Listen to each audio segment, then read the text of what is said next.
पहले के जमाने में गाय माता की रोटी, हमारी माता जी तो अभी भी निकालती, यहाँ भी बहुत माताएं ऐसी बैठी होंगी जिनके घर पे पहली रोटी गाय को निकलती होगी। हमें भरोसा है जो नहीं है वो आज से मान जाएंगे, ये भी हमें भरोसा है। हाँ, ये भी हमें भरोसा है। तो अगर हम पहली रोटी गाय को निकालें, फिर पहली थाली भगवान को लगा दें, घर में जो ठाकुर जी हैं, हनुमान जी हैं, बालाजी हैं, सन्यासी बाबा हैं, उसी थाली का प्रसाद थोड़ा थोड़ा सबकी थाली में रख दें तो वो प्रसाद हो जाएगा। माता जानकी जी ने क्या कहा हनुमान जी से? देखी बुद्धि बल निपुण कपि,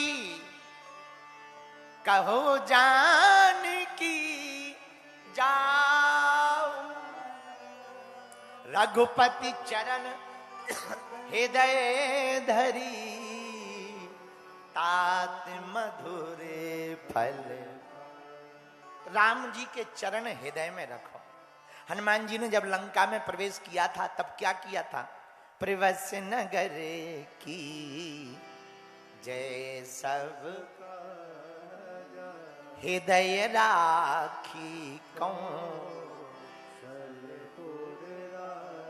इस चौपाई का यदि अर्थ निकाला जाए तो लंका में भी जाना पड़े पर दिल में यदि राम हो। मेरे पागलो, ये संसार सागर है और संसार सागर में माया, कंचन, कामनी और काया तीनों खींचते हैं। कंचन का मतलब सोना, कामनी का मतलब भोग और काया का मतलब शरीर, ये तीनों खींचते हैं। और लंका में भी तीन है, कंचन मतलब सोना, सोने की लंका, कामनी मतलब भोग भोगने वाली स्त्रियां, और काया बड़े बड़े भट सुभट और सुंदर नारियां, तीनों खींचती हैं लंका में। लेकिन धन्य है वीर बजरंगबली, क्या अद्भुत सूत्र दिया कि यदि तुम्हें ऐसी जगह जाना पड़े तो घबराना मत, हृदय में राम रख करके जाना। राम जी को हृदय में रख करके जाओ तो लंका में भी डंका बजा करके आओगे। कितना अच्छा संकेत है।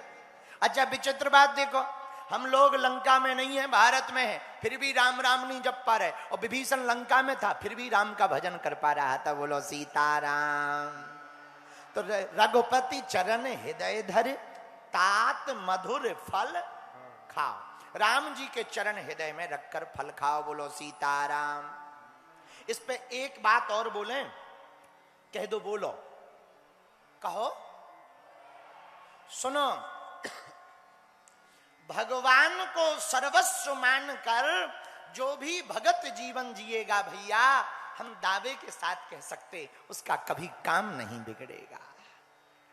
भगवान को सब कुछ मानो हृदय में।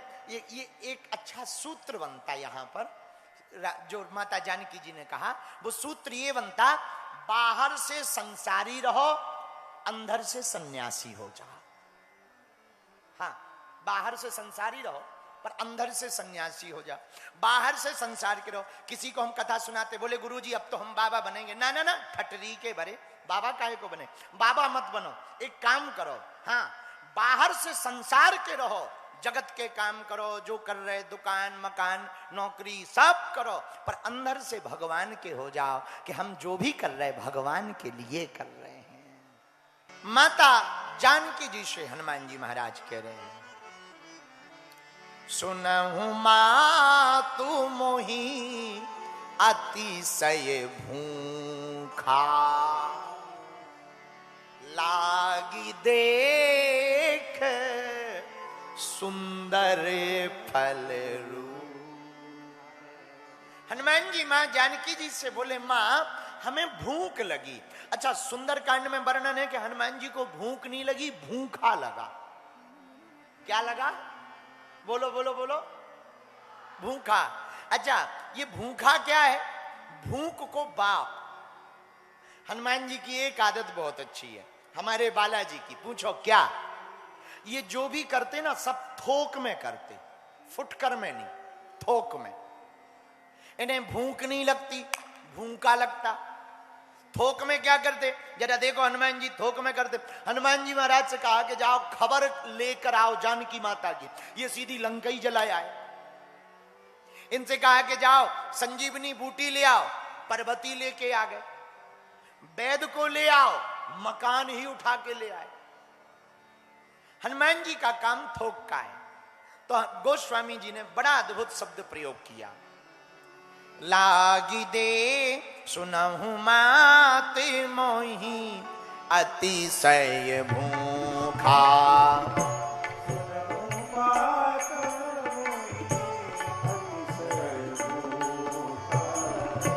लागी देख सुंदर फल रूखा।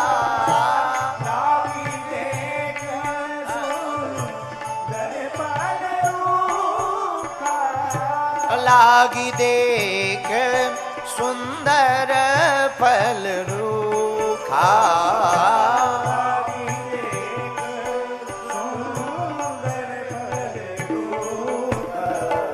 सीताराम सीताराम सीताराम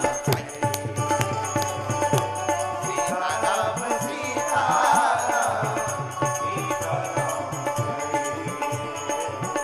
सीताराम सीताराम सीताराम कहिए। सीताराम सीताराम।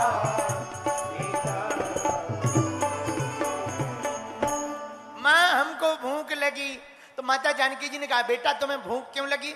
हनुमान जी बोले माँ हमारी आदत है, हमारा जन्म होता हमें भूख लगती। बाल्यकाल में भी जब जन्म हुआ तो जन्मते जगी जठर की ज्वाल, हमें तुरंत भूख लगी। बेटा फिर? माँ हमने तुरंत लाल फल समझकर सूर्य भगवान को ही ब्रेकफास्ट के रूप में खा लिया। माता जानकी जी बोली बेटा इतनी खतरनाक भूख? हाँ, हमें लगता तुलसीदास जी ने इसीलिए भूख नहीं लिखा, भूखा लिखा, कि जिन्हें जन्म में बचपन में भूख लगी थी सूर को खा गए थे, अब इस बार भी भूख लगी तो भूख नहीं है, ये तो भूखा है। तो माता जानकी जी बोली बेटा पर भूख लगी क्यों? हनुमान जी ने कहा मां लागी देख सुंदर फल रूखा। यहां जो वृक्ष हैं इन वृक्षों को देख करके उसमें फल लगे, हमें भूख लगी। पर बेटा वो फल और पेड़ रावण के हैं। हनुमान जी बोले मां रावण के होंगे ऐसा वो मान रहा होगा, हमारा मानना है आपके हैं। जानकी माता बोली हमारे कैसे? हनुमान जी बोले मां आपका जन्म भी पृथ्वी से हुआ और पेड़ों का जन्म भी पृथ्वी से है, तो आप दोनों आपस में भाई बहन हो। रावण मानता होगा कि हमारा है, पर हमें तो लगता है आपका संबंध है तो हक भी आपका, और हक आपका है तो हम रावण से आज्ञा नहीं लेंगे, आपसे आज्ञा लेंगे। बोलो सीताराम। जोर से बोलो, और जोर से बोलो। तो माता जानकी जी बोली बेटा एक बात बताओ। हाँ मां, रास्ते में चले आए तुमने भोजन नहीं किया कहीं? हनुमान जी बोले माता लंका की यात्रा में सब खाने वाले मिले, खिलाने वाला कोई नहीं मिला। जानकी माता बोली मतलब? बोले पूरी रास्ता में हम जहां से आए हैं हनुमान जी बोले सब खाने, जैसे ही समुद्र के किनारे आए तो संपाति मिला, संपाति बोला हम खा जाएंगे, बड़ी मुश्किल से बचे। आगे बढ़े तो सुरसा मिली, सुरसा बोली हम खा जाएंगे। हनुमान जी बोले मैया बड़ी मुश्किल से बचे, जब अंदर एंडोस्कोपी करी तब निकले बाहर।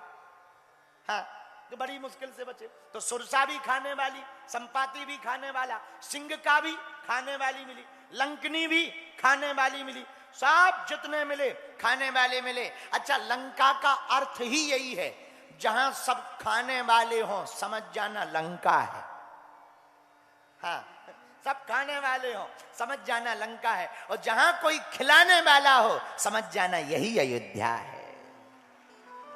और मेरे पागलों रावण राज्य और राम राज्य दोनों में यदि अंतर किया जाए इतना ही अंतर है, जहां केवल खाया जाए, नेता भी खाएं और अधिकारी भी खाएं तो समझ जाना रावण राज्य है, और जहां का नेता भी खिलाए और अधिकारी भी खिलाए समझ जाना यही राम राज्य है। हाँ तो रावण राज्य में और राम राज्य में इतना ही अंतर है। बोलो सीताराम। जोर से बोलो, और जोर से बोलो। तो माता हमें खाने को नहीं मिला इसलिए भूख लगी।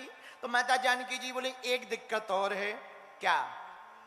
सुनहु सुत सुन सुत करही विपिन रखुबारी,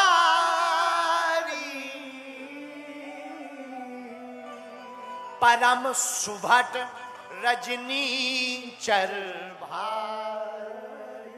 बेटा इनकी सिक्योरिटी लगी। हनुमान जी बोले किसकी?